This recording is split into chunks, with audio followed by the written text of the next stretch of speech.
Hello दोस्तों, कैसे हो आप सभी? आई होप आप सभी बहुत अच्छे होंगे। तो आज इस वीडियो में हम बात करने वाले हैं आरआरबी जेईई 2024 के बारे में। जैसा कि एक्सपेक्टेड था और आरआरबी ने अपना कैलेंडर भी जारी कर दिया था 6 महीने पहले ही कि हाँ, आरआरबी जेईई का जो है फॉर्म आने वाला, नोटिफिकेशन आने वाला है इस साल। तो वो जो नोटिफिकेशन है वो आ चुका है और आप सभी ने जो है, क्योंकि ऑब्वियसली मैं थोड़ा-सा लेट हूँ, तो आप सभी ने जो है किसी न किसी प्लेटफ़ॉर्म पे या फिर किसी न किसी अदर जगहों से या फिर नोटिफिकेशन आपने डाउनलोड कर लिया होगा, आपने पढ़ लिया होगा। तो बेसिकली ये जो वीडियो होने वाला है, वो आरआरबी जेईई की नोटिफिकेशन का एक समरी होने वाला है, ठीक है? ये एक समरी होने वाला है, जिसमें बेसिकली हम लोग कम से कम समय मतलब बेसिकली 4-5 मिनट में जो है, हम लोग पूरे नोटिफिकेशन को एक गो थ्रू करेंगे और पूरे नोटिफिकेशन के जो इम्पोर्टेंट पॉइंट्स हैं, उनको मैंने यहाँ पे पॉइंट आउट करके रखा है, उनको मैंने यहाँ पे लिख रखा है और इनको हम लोग देख लेंगे एक बार और इन सभी पॉइंट्स पे हम लोग छोटा-मोटा बात भी करेंगे, जो कि बहुत ज़रूरी होने वाला है आपके लिए आगे चल के एग्ज़ाम के फॉर्म फिल करने में या फिर अगले मतलब एग्ज़ाम के जो प्रोसीजर्स हैं, उनके लिए। ठीक है? तो ये सब चीज़ें हैं। इसके बाद एज़ यू नो कि मैंने आपको बताया था अपने टेलीग्राम चैनल पे और साथ ही साथ अपने व्हाट्सएप ग्रुप में भी कि हम लोग जो है बात करने वाले हैं इसकी स्ट्रैटेजी के बारे में। तो उस स्ट्रैटेजी का मैं एक ओवरव्यू भी दूँगा। ऑब्वियसली इस वीडियो में मैं स्ट्रैटेजी नहीं दे पाऊँगा क्योंकि वीडियो बड़ी हो जाएगी।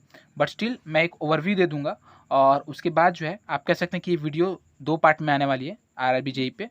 पहला पार्ट ये है जिसमें हम समरी देख रहे हैं और दूसरे पार्ट में हम लोग स्ट्रैटेजी के बारे में बात करेंगे। स्ट्रैटेजी में भी हम लोग क्राइटेरियाज़ डिवाइड कर देंगे कि कुछ स्टूडेंट्स हैं जिनको एसएससी जेईई का मेंस भी देना है, कुछ हैं आरआरबी जेईई का देना है सिर्फ। तो इस तरह से हम लोग उसको बढ़िया तरीके से बाइफरकेट करेंगे। तो चलिए वीडियो को शुरू करते हैं।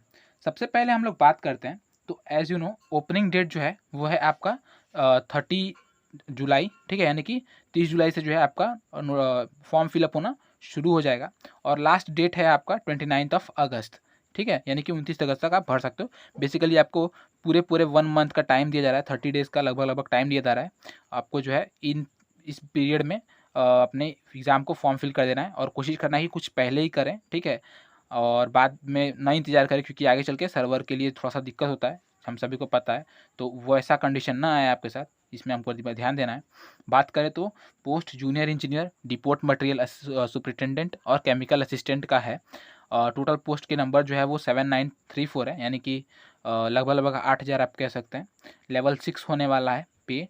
इसमें अगर हम बात करें सिविल के लिए, तो सिविल के लिए आपके 3400 पोस्ट अवेलेबल हैं अलग-अलग ज़ोन्स में, ठीक है?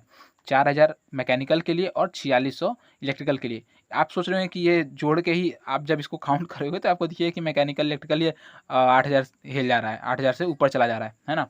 बट इसमें जो है मैकेनिक कुछ ऐसे भी पोस्ट्स हैं जिसमें मैकेनिकल और इलेक्ट्रिकल दोनों ही फॉर्म फिल कर सकते हैं। तो उसको जो है अलग-अलग मैंने करके यहाँ पे काउंट किया है, ठीक है? अच्छा, इसके बाद यहाँ पे कुछ इंपॉर्टेंट पॉइंट्स क्या हैं, तो जो लास्ट ईयर स्टूडेंट्स हैं वो एप्लीकेबल नहीं होंगे, है ना? जिनके रिजल्ट्स अभी वेटिंग है या फिर जिनके रिजल्ट्स अभी आए नहीं हुए हैं और वो लोग जो है फॉर्म ना फिल करें, ऐसा उनके द्वारा कहा गया है, नोटिफिकेशन में क्लियरली मेंशन्ड है। और अगर आपका ये जो आपका यहाँ पे जो क्रूशियल डेट है, जो हम यहाँ पे क्रूशियल डेट है कि इस टाइम से पहले, इस डेट से पहले आपका जो है सभी सर्टिफिकेट, सभी एलिजिबिलिटी क्राइटेरिया जो है आपके फुलफिल होने चाहिए, वो है 29 ऑफ अगस्त। यानी कि 29 ऑफ अगस्त से पहले अगर आपके पास एलिजिबिलिटी क्राइटेरिया हो जा रही है, आपका डिग्री या फिर डिप्लोमा जो भी है कंप्लीट हो जा रहा है, तो वेल एंड गुड, तो आप फॉर्म फिल कर सकते हो, अदरवाइज आप नहीं कर पाओगे, ठीक है? अब और उसके बाद अगला पॉइंट है कि each candidate is applicable for only 1 RRB and only 1 common exam. यहाँ पे जो आप एक बात ध्यान देने वाली है कि इतने आपको पोस्ट तो दिखाए जा रहे हैं कि हाँ 3400 पोस्ट है, बट इसमें जो है आप देखिएगा तो अलग अलग जोन है आरआरबी के, है ना? आरआरबी मुंबई है, आरआरबी अजमेर है, आरआरबी बिलासपुर, ऐसे करके अलग अलग जोन्स हैं, ठीक है? तो आप किसी एक जोन के लिए ही एप्लीकेबल हो, आप किसी एक ही जोन में अप्लाई कर सकते हो। ये नहीं मैटर करता कि आप कहाँ से बिलोंग करते हो, इसके लिए कोई इशू नहीं है, ठीक है? ना ही लैंग्वेज का किसी भी तरह का डिमांड है, किसी भी तरह का ये सब चीज़ें नहीं है। आप फील कर सकते हो, बट हाँ एक ही में कर सकते हो। आप चाहो तो सिर्फ आरआरबी मुंबई में करोगे, तो अदर चीज़ों के लिए नहीं। और इसमें ये है ना कि अगर आप अपने जोन के कट ऑफ को क्लियर करोगे तो ठीक है, अदरवाइज आप डिस्क्वालीफाई हो जाओगे, ये भी है ना? तो आप सिर्फ एक आरआरबी में फॉर्म फिल कर सकते हो। तो आप ध्यान दीजिएगा कि आप किस जोन में फिल कर रहे हो, उस जोन का कट ऑफ कैसा जाता है, उस जोन में कितने पोस्ट अवेलेबल हैं इस बार, इन सब चीज़ों के बारे में आप ध्यान दीजिएगा, ठीक है? इसके बाद अगर हम बात करें कास्ट सर्टिफिकेट की, तो जो भी मेरे दोस्त ऐसे हैं जिन्होंने SC ST या फिर OBC सर्टिफिकेट, EWS सर्टिफिकेट के थ्रू जो है मतलब वहाँ पे जाना है, तो उनको ये मेक श्योर करना है कि आपका जो कास्ट सर्टिफिकेट या फिर EWS सर्टिफिकेट है वो आप बनवा लें, है ना, लेटेस्ट में बनवा लें। और जिनका है लेटेस्ट में उनके लिए तो बेहतर है, बट जिनका नहीं है वो बनवा लें, क्योंकि एज यू नो मैं खुद झेल चुका हूँ। मैंने सेल OCTT का एग्ज़ाम दिया था, आप सभी को बताया भी था, है ना। सेल OCTT का एग्ज़ाम दिया था, रिटर्न क्लियर हुआ था, बट स्किल टेस्ट और DV में मैं नहीं गया क्योंकि मेरा कास्ट सर्टिफिकेट वहाँ पे जो है फुलफिल नहीं हो रहा था, ठीक है। और ऑब्वियसली मैं हो सकता है UR में हो सकता था, शायद UR कैटेगरी से हो सकता था मेरा सिलेक्शन, बट मुझे नहीं पता था। और वहाँ पे DV में सबसे पहले वो मुझसे कास्ट सर्टिफिकेट मांगते हैं, उसके बाद एट द एंड जब मेरिट बनता तो फिर मैं UR या फिर किसी और जगह के लिए जाता, बट वहाँ पे DV के लिए तो मुझे कास्ट सर्टिफिकेट प्रोवाइड करना पड़ता क्योंकि मैंने form as a OBC fill किया था, ठीक है। बात करें अगर मेडिकल फिटनेस की, तो मेडिकल फिटनेस आपको देखना है, RRB के अलग अलग मेडिकल स्टैंडर्ड्स हैं, ठीक है। उनके मेडिकल स्टैंडर्ड्स को आपको एक बार चेक कर लेना है, जो कि आपके नोटिफिकेशन में बढ़िया तरीके से बताए गए हैं। और बेसिकली ये मेडिकल स्टैंडर्ड्स आपके आइज से रिलेटेड हैं और आपके फिजिकल फिटनेस से रिलेटेड हैं। तो आपको मेक श्योर करना है कि आप जो है उस मेडिकल स्टैंडर्ड को जो है फुलफिल करते हो, तो ही आप जो है उस मतलब उस कैटेगरी के जो आपके पोस्ट हैं उनको फॉर्म फिल कर सकते हो। अदरवाइज आपको जो है आगे चल के डिस्क्वालीफाई कर दिया जाएगा। तो आपको ये मेक श्योर करना है कि आप मेडिकल फिटनेस ज़रूर से चेक करें, ठीक है। इसके बाद हम बात करें अगर एग्ज़ाम के प्रोसीजर की, तो एज़ यू नो कि एग्ज़ाम का प्रोसीजर आप सभी को पता है और चेंज भी नहीं हुआ, पिछली बार का ही प्रोसीजर है। जैसा पिछली बार होता था उसी तरह से इस बार भी है, ठीक है। इससे पहले भी मैंने एक वीडियो में आपको बता रखा था कि CBT 1 होगा, फिर CBT 2 होगा और फिर DV और मेडिकल होगा, ठीक है। CBT 1 में जो है, CBT 1 के द्वारा कुछ 15 गुने बच्चों को जो है हम वो लोग ये करेंगे, कंसिडर करेंगे CBT 2 के लिए, ठीक है। तो यहाँ पे इन्होंने ये भी बता दिया है कि रेशियो कितना होगा। अच्छा, करेक्शन डेट की अगर बात करें कि किसी भी तरह का अगर आपसे गलती हो जाता है आपके फॉर्म फिलअप में, तो वो आप जो है 30 अगस्त से लेकर के 8 सितंबर तक, ठीक है। यानी कि आपका जो है फॉर्म पूरी तरह से फिल होने के बाद आप जो है उसके अगले दिन से 30 अगस्त से लेकर 8 सितंबर तक आप जो है फॉर्म फिलअप कर सकते हो। उसका चार्ज आपसे लिया जाएगा 250 रुपये, ठीक है।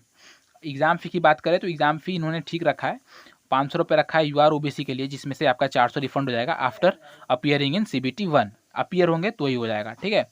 और 250 for SC ST women and EBC, ठीक है। और इनका 250 का 250 पूरा रिफंड हो जाएगा अगर वो CBT 1 में अपीयर होते हैं तो, ठीक है। अगर हम बात करें रिक्रूटमेंट प्रोसेस की, कि रिक्रूटमेंट प्रोसेस में जो है किस तरह से होगा, तो जैसा कि बताया यहाँ पे CBT 1 होगा, CBT 2 होगा। तो CBT 1 और CBT 2 का जो पेपर पैटर्न है वो किस तरह से होगा, तो वो आप देख सकते हो। सबसे पहले CBT 1 होगा जो कि फुल्ली नॉन टेक्निकल है, जिसमें सिर्फ 30 मार्क्स का आपका मैथ्स आएगा, जनरल इंटेलिजेंस 25 मार्क्स का, यानी कि रीजनिंग, इसको हम लोग रीजनिंग लिख सकते हैं यहाँ पे, ठीक है। इसके बाद GK आएगा 15 मार्क्स का और साइंस आएगा 30 मार्क्स का, यानी कि ओवरऑल जो है आपको 100 क्वेश्चन दिए जाएंगे। और 100 क्वेश्चंस में आपको कितना टाइम मिल जाएगा, 90 मिनट्स का आपको टाइम दिया जाएगा, और इन 90 मिनट्स में आपको इन क्वेश्चंस को कंप्लीट करना होगा, ठीक है। और जब आप CBT 1 क्वालिफाई कर जाओगे, और एक चीज़ और कि यहाँ पे जो है आपका जो नेगेटिव मार्किंग होगा वो कितना होगा, 1/3 होगा। CBT 2 के लिए अगर बात करें तो आपको 2 घंटे यानी 120 मिनट दिए जाएंगे। और अगर बात करें पेपर पैटर्न की, तो 15 मार्क्स का GK होगा, 15 मार्क्स का साइंस होगा और 10 मार्क्स का कंप्यूटर और 10 मार्क्स का एनवायरमेंट होगा। इसमें से ये दो चीज़ तो हमने यहाँ पे भी पढ़ रखे थे, एनवायरमेंट भी लगभग हम लोग पढ़ लेते हैं अपने टेक्निकल पोर्शन में, है ना। और इसके बाद जो एनवायरमेंट होगा 10 नंबर का, 10 नंबर का कंप्यूटर होगा जिसे आपको अलग से थोड़ा सा पढ़ना पड़ेगा, और 100 नंबर का आपका टेक्निकल होगा। तो ये ओवरऑल मिला के जो है आपका कितना हो जाता है, 150 क्वेश्चन हो जाता है, ठीक है। और एक चीज़ ध्यान देने वाली बात यह है कि यहाँ पे आपको जो है कैलकुलेटर अलाउड होगा, ठीक है। तो 120 मिनट में 150 क्वेश्चन करने होंगे। मैंने आपको बता दिया कि किस तरह से नंबर होंगे, किस तरह से मार्क्स जो हैं वो डिस्ट्रीब्यूटेड होंगे अलग अलग सब्जेक्ट्स में, ठीक है। तो ये था छोटा सा समरी। आई होप कि आपने इन सभी पॉइंट्स को गौर किया होगा, और इन सभी पॉइंट्स को ध्यान में रखते हुए मेडिकल स्टैंडर्ड्स, RRB जोन, इन सब चीज़ों को ध्यान में रखते हुए एक बेहतर डिसीजन लेना है, और सही जोन में जो है आपको वैसे तो सभी जोन सही हैं, बट आपको अपने लिए सबसे बेहतर जोन चूज़ करना है। बात करें अगर इसके स्ट्रैटेजी की, तो अभी एग्जाम डेट तो अनाउंस नहीं हुआ है, बट अगर बात करें स्ट्रैटेजी की तो एक ओवरव्यू मैं दूंगा आपको इसमें, और अगले वीडियो में मैं आपको जो है इसकी स्ट्रैटेजी प्रोवाइड करूंगा। थोड़ा सा मैं खुद भी बिजी चल रहा हूँ इस समय, बिजी क्या कि SSC JEE मेंस का भी एग्ज़ाम है, और वो भी अभी कुछ ही दिन में CBT 1 का रिजल्ट आ जाएगा, फिर उसका भी एग्ज़ाम बहुत जल्द में हो जाएगा CBT 2 का, तो उसके लिए जो है प्रिपेयर कर रहा हूँ मैं, तो इसलिए थोड़ा सा मैं कहीं ना कहीं बिजी हूँ। और तो बात करें अगर स्ट्रेटेजी की, तो देखिए आरआरबी के लिए 2 तरह के बच्चे हैं फिलहाल में इस समय। एक हैं एसएससी जेईई सीबीटी 2 वाले वो बच्चे जो एसएससी जेईई सीबीटी 2 देंगे, है ना? और मे बी ये एक्सपेक्टेड है कि सितंबर तक जो है सितंबर मतलब वर्स्ट से वर्स्ट कंडीशन में अगर हम बात करें तो भी जो है सितंबर तक आपका एग्ज़ाम हो जाना है सीबीटी 2 का, है ना? तो सीबीटी 2 की अगर हम बात करें तो सितंबर तक आपको समय देना पड़ेगा सीबीटी 2 के लिए, उसके बाद ही आप जो है कुछ कर सकते हो आरआरबी के लिए। तो हम लोग बात करेंगे इन बच्चों के लिए भी, इस कैटेगरी के बच्चों के लिए भी कि हाँ एसएससी जेईई सीबीटी 2 देना है तो हम लोग क्या करें आरआरबी के लिए, जिससे कि हम लोग आगे चल के हमें आरआरबी के प्रिपरेशन में भी किसी तरह का दिक्कत ना हो। और कुछ दोस्त ऐसे होंगे जो सीधा सीधा आरआरबी जेईई का फॉर्म फिल करेंगे, या फिर जो कुछ दोस्त ऐसे होंगे जिन्होंने एसएससी जेईई का पेपर दिया होगा बट सीबीटी 1 में जो है अनफॉर्चुनेटली क्वालिफाई नहीं कर रहे होंगे, तो वो जो है सीधा सीधा फॉर्म फिलअप करेंगे। तो वो तो सीधा अभी से मतलब चाहे तो वो आज से भी लग सकते हैं प्रिपरेशन के लिए, तो उनके लिए अलग से एक स्ट्रेटेजी हम लोग प्रोवाइड करेंगे। ठीक है, तो आई होप कि आपको वीडियो समझ में आया होगा, पसंद आया होगा। वीडियो पसंद आया और चीज़ें समझ में आई तो प्लीज़ मेक श्योर करें कि आप वीडियो को लाइक करें, साथ ही साथ कमेंट करें कि क्या कुछ ऐसे तरीके हैं जिनके थ्रू हम इन वीडियोस को और भी हेल्पफुल बना सकते हैं। आप किस जोन में एग्ज़ाम के लिए अप्लाई करेंगे, इन सब चीज़ों को बता सकते हैं मुझे। साथ ही साथ अगर आपने व्हाट्सएप ग्रुप या फिर टेलीग्राम चैनल से नहीं जुड़े तो वहाँ से भी जुड़ सकते हैं, जिसके थ्रू जो है आपका और मेरा इंटरेक्शन और बेहतर हो जाएगा।